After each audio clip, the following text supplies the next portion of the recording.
Tim Davis, their former RAF officer, not mincing his words. Let's talk, shall we, to my next guest, who is a former RAF officer, Tim Davis. Hello, Tim. Hello, Kevin. How are you? I'm very well. As I say, look, I'm not here to knock down the concept of diversity in the armed forces. That's a good idea. You know, the people who are in the armed forces should represent the people of this nation. So, by all means, pilots of colour, women pilots, by all means. But to have an actual policy where white males are absolutely excluded, you know, described as useless white male pilots, that would strike me as being contrary to the needs of the nation in terms of defence. That the people who should be flying fighter jets to defend this nation are the people who are best at that job, regardless of whether they're women, whether they're people of colour, or whether they're white, or whether they're male. Am I right? Well, yeah, of course. I mean, unfortunately, you know, it's not the post office here, Kevin. It's not B&Q, nothing against those two firms. It's the military, right? So you have to recruit people based on merit and only merit. Unfortunately, the big issue with this is quotas. There's no two ways about it. And quotas might work, as I said, if you're working for a firm that can tolerate that. But I would argue that quotas are entirely the wrong thing for the British military. Yeah, as I say, 31 white men to get 5,000 quid each. It's a total of £155,000 because it was found that they were unfairly disadvantaged by this recruitment policy that dismissed white blokes as useless. Now, as I say, don't get me wrong, this isn't to knock diversity. Diversity has its place. But nothing should be more important than the defence of the nation. And frankly, if you get, I don't know, let's say you're recruiting 100 pilots, and it turns out that of the candidates, you know, I don't know, 95 of the best candidates turn out to be white males, hey, this is the defence of the nation. Go with it, right? Well, yeah, I mean, some of the most aggressive people I ever trained on these airplanes back here are women. There's no two ways about it. The most aggressive people, the best fighter pilots ever trained in the world were women. The problem is, of course, that women don't always stay as long as men do because they tend to go and start families because they're sensible and they realise if they don't, you know, they've been lied to, haven't they, about having it all. So we do tend to lose out on a bit of a value, or the value structure from female candidates after a few years. The problem, of course, we've got with the Air Force as well, Kevin, is it's taking a very long time to train pilots. One thing I want to make clear, though, is I don't honestly believe what the Royal Air Force chap there at the recruitment centre was saying was that all white males were useless. They would just happen to be useless to him in the process of selecting people. Yeah, that's exactly what I think they're trying to say. It isn't that white men are inherently useless at being pilots. It's that they're useless to the RAF in terms of its recruitment policy, which is determined to fill the forces with people of colour and women. As I say, I've got to keep stressing this. I'm sure you don't have a problem with it either. However, I do have a problem with a policy that specifically excludes white men, just as I would have a problem with a policy that excluded people of colour or women. Everybody should have a chance, and the people who get these jobs, these very important jobs, surely must be the people who are best qualified to do that, the best pilots. No other considerations should come into play. Yeah, I mean, let's make it really simple for people, because I think it's important that we try not to make the narrative divisive. You know, we're all the same. We're all British. It doesn't matter what skin colour you have. It doesn't matter what sex you have. I'm a bit gender critical, fine. But look, when you get into the airplane here, you don't type in your skin colour. The jet doesn't care. The jet's going to kill you just as quickly as it will kill anyone else. What the jet cares about is how good you are.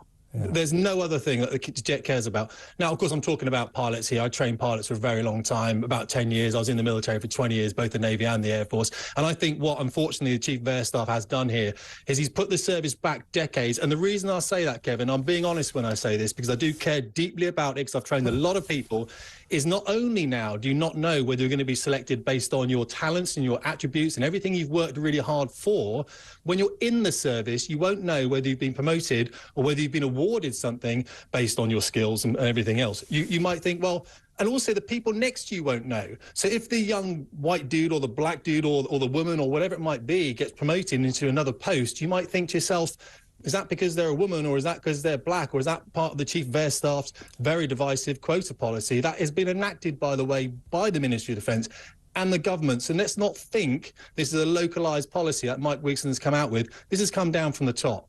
How did this happen, Tim? How did we get to this position? Because, as I say, if you just look at this situation objectively, it's mad, and it's dangerous, I would suggest, that we have a policy where they are not seeking to find the best qualified people to fly the jets that defend this nation. There should be one consideration, in my view: is this person the best person for the job? No other considerations. And yet we've come to a pretty pass where white males are being dismissed as useless because of this recruitment policy. How on earth did we get to this point? This is wokery as opposed to the defence of the nation, isn't it? Yeah, it's the ESG, DEI, whatever agenda you want to come out with, the World Economic Forum, whatever it is. You know how it is. We can take out 1,000 different things and address it into here, can't we? But I think what happens is we do have people not realising what excellence delivers. And excellence delivers the safe skies from which us to do business beneath. It delivers whatever business is happening in Ukraine, and whatever you feel about that, irrespective, it delivers safety. I mean, the last time, when were we last invaded? I mean, going back thousands of years. So the Air Force needs to be competent. And the way we do that is we recruit people based on the merit, based on their skill set, based on their academics and everything else. And we don't recruit them based on quotas. It's appalling. It disgusts me, actually, the fact that when I was in, this was never discussed. When I actually taught people on this airplane here, so the Hawks, and I was on Tornadoes here, and the jets all over the place, you sit behind the person when you're instructor. You actually sit, so you can't see them. You can hear their voice, but you can't see the skin colour. Most of the time, no one's talking because it's such a busy environment in these airplanes. You're relying on their actions to keep you alive. And I mean, I've heard some horrendous things coming out of briefings within the Royal Air Force that I'm not going to talk about here, but it seems to be a lot deeper than we realise. It seems to be endemic within the force at the moment. And you can understand why the Navy and the Army are keeping quiet about it, because they want nothing to do with this. They want nothing to do with what the Royal Air Force is doing. Yeah, well, why is it the RAF? Why are the RAF doing it, and the other forces, as you quite rightly say, Tim, are rather sensibly avoiding this insanity? Why the RAF? What is it about the RAF that is turning it so woke? Yeah, no, it's valid. And so I flew with the Chief of Air Staff for 2 years. In fact, he brought me from the Navy, well, back in 2003 into the Royal Air Force when we lost the Sea Harrier. I had nothing to fly. The Sea Harrier was being decommissioned. So I went onto his squadron. He's a lovely man. I really like Mike Wigson. I really do. I think what's happened, though, and this does happen to seniors as they rise throughout, Mike Wigson looked at his armed force and he saw that he had 16% women but 3.5% minorities. And that minority figure is lower than any of the other armed forces. The Army traditionally recruits from the Gurkha regiments and everything else. So that kind of boosts its stats a little bit. The Navy recruits heavily from the Commonwealth, the Caribbean, everything else. Again, minority statistics pushed up quite heavily. And it just so happens that minorities aren't interested at the moment in joining the Royal Air Force, whether that's because it's too technical or not, I don't know. However, he did not want to be the commander who was directed to improve his diversity and his all that, well, the whole D&I thing. And so, of course, he brings in quotas.